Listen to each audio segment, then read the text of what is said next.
Okay, we're going to close out with the tight ends. So Travis Kelce, other than not getting, giving his number to Taylor Swift, things may be trending up in other directions, right? Andy Reid said that Travis Kelce is going to be out there. Usually we trust Andy Reid.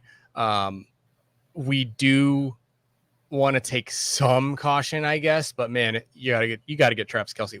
If Travis Kelce's active, you're going to play him. I think you might see some reduction in the amount of time that he stays in line and blocks. You'll probably see some snaps. They'll sort of sway the way that they really use him. I think he'll be out there for passing downs.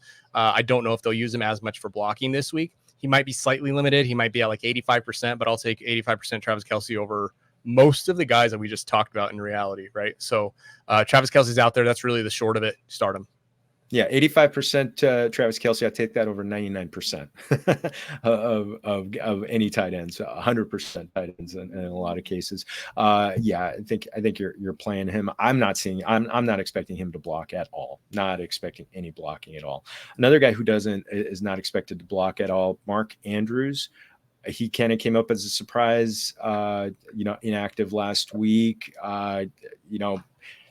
There's the talk of him coming back this week. I mean, your thoughts? So the Ravens are another one of those teams that are, when you talk about conservative versus aggressive, they tend to lean on the conservative side because they do let guys go limited practice, LP, and then they actually will sit them. Whereas most teams, a lot of teams, if a guy goes LP, it's a slam dunk that they're going to play.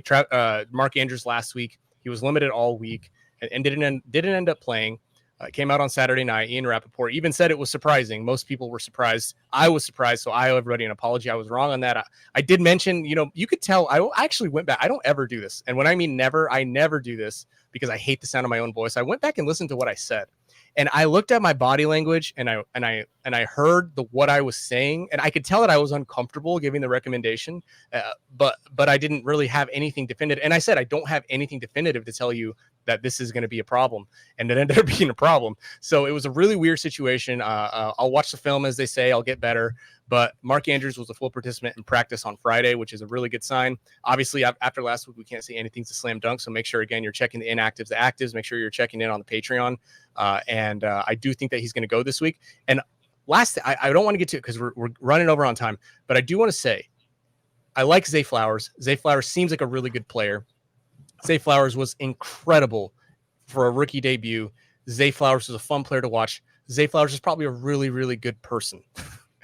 Zay Flowers is probably not going to get the target share that he saw in week 1 ever again this year. Maybe week 9, 10, but I think that there's a lot of manufactured, inflated production that we saw out of Zay Flowers. You have Rashad Bateman, who's still coming back, and I said this on Twitter, right? He ran a route on 48% of snaps last year, even though he was even limited last year. But even compared to last year, that was a 58% mark. So he ran around on 58% of routes in 2022. Week 1 was just 48%. Don't forget Rashad Bateman's coming back from that list rank still. So I think this offense is going to actually look totally different in week 5, in week 3 and week 4 than it did in week 1. So that's just something for you guys to pay attention to.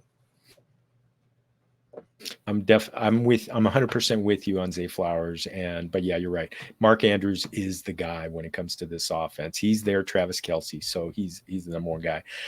One guy that we had high hopes for was Darren Waller, and everything looked good until last week, leading up, the practice reports started looking and the injury reports weren't coming back very positive.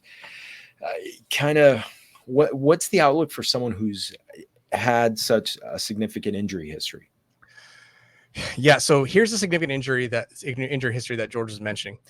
Darren Waller since 2021 has been on the injury report with a knee or a back issue. I want to say it was 12 times. And then he had the hamstring last year. There are a couple of things that you need to consider with Darren Waller when it comes to his history. The back issue, that's low back issue, we presume, is not going away. That would make sense with some of the associated nerve stuff that he's talking about, probably the sciatic nerve stuff that he's talking about. Unfortunately, that's chronic. The other thing you have when you have a severe hamstring strain like Darren Waller has, you worry about scar tissue. You worry about some of the residual effects from your brain sensing, stress or trauma from an old injury that sometimes just doesn't go away. You can get nerve symptoms, burning, sometimes tingling. Honestly, like, to put it frankly, sometimes your butt cheek feels like it's tingling. It's really strange, right? Those sensations, I'm sure a lot of people have had them. So that's probably some of the things that Darren Waller is dealing with. And with that low back history, with the hamstring history, with everything that we know about him and him being 31 years old, him being a big boy, right? Like, he's a big frame. It's just hard for me to really imagine him staying healthy. Now, is it possible that he could stay healthy? Yeah, absolutely. Is this something to panic about? Like, is this a new fresh injury? No, it's not that scary. It's not really on the level of like a Deontay Johnson, a Christian Watson, a Jerry Jeudy. It's not a scary injury in that way. It's more of a chronic outlook of how is he going to hold up, especially since we know he's going to get a ton of targets, get a ton of usage. How is his workloads are going to spike, right? So how can he hold up? How can Darren Waller hold up? You have two options, in my opinion. You can hold Darren Waller. You can accept the risk, and you can say, yeah, I know that he's risky, but I'm going to stick for those points. I'm going to chase those points. And if he goes down, I'll just stream the tight end position like everybody else. Or you can get him now. I'd be interested to see, hey, Darren Waller, we just mentioned him, for Zay Flowers. I like Zay Flowers. I think he's going to be fine. At least we know that Zay Flowers, more than likely, barring crazy circumstances, will probably stay healthy. At least I get a wide receiver 2-3 out of Zay Flowers instead of 4 games of Darren Waller where he's a top 5 tight end. Like, those are your two options. You hold him or you trade him before his value could potentially take a dip. I would hold him. I would hold him and just take my chances, but I would go and grab, maybe one of the young tight ends like a Luke Musgrave or Sam Laporta or Dalton Kincaid, somebody like that that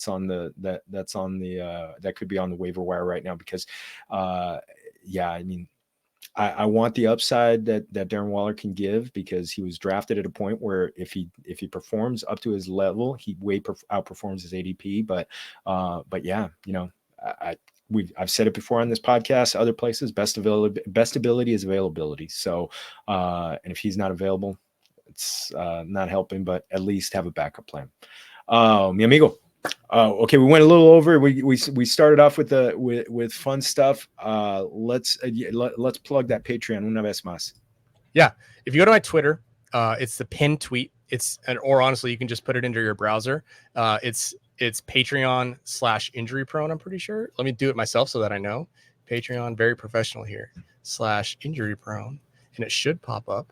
And there it is. Yeah, it's www. Remember when everybody used to start every website like commercials at www. I don't think they do that anymore, but it's patreon.com/injury prone. You'll run right into it. That is exactly where you can find all of these conversations that are going to be that community starting to grow. We're going to continue to have these conversations all week long. You can get Tuesday updates, Wednesday updates, Thursday updates. If you want to know what to do with your lineup on Wednesday afternoon, we got you. We'll help you out in that space. Make sure you follow it. Make sure you follow us on Twitter at Jorge Martin 17. I am at FB Injury Doc. Mexican candy of the week. Jorge, do you have one? Because if you don't, I have one. I don't have candy, but chocomil. Oh, slam dunk. Abuelita yes. chocomil? Oh, absolutely. Oh, absolutely. I love that. That's a good one to end on. I really like that. If you don't know about that Abuelita chocomil, go. If you don't know, now you know. We told you. Go find your local carniceria, panaderia, your Mexican store, your bodega, whatever you can. Go get you some Abuelita chocomil. I'll put a picture on Twitter so you can look at it, familia. Oh my god! Hey, you know what? Mañana, Mexican Independence Day. What tequila are we toasting Mexico with? Oh, I love Fortaleza, but that's really hard to find. Ooh. Cimarron, if you can get a Cimarron, that's a good. For our English speakers, that is Cimarron tequila or Fortaleza tequila. Both solid ones. I mean, every once in a while I find a 1942 with some amigos, but I got a bottle of Centenario that I'm slowly working through that I'll have a little bit on that I'm going to be sipping tomorrow. So salud a Mexico, salud arriba Mexico. So amigo, let's close up shop. Okay, you can find him at FB Injury Doc. You can find me at Jorge Martin 17. And again, one more plug for the show on YouTube. Go to Injury Prone on YouTube. Give us a like, give us a subscribe, get us over 100, and because I want to see us way past 100 by the end of this season.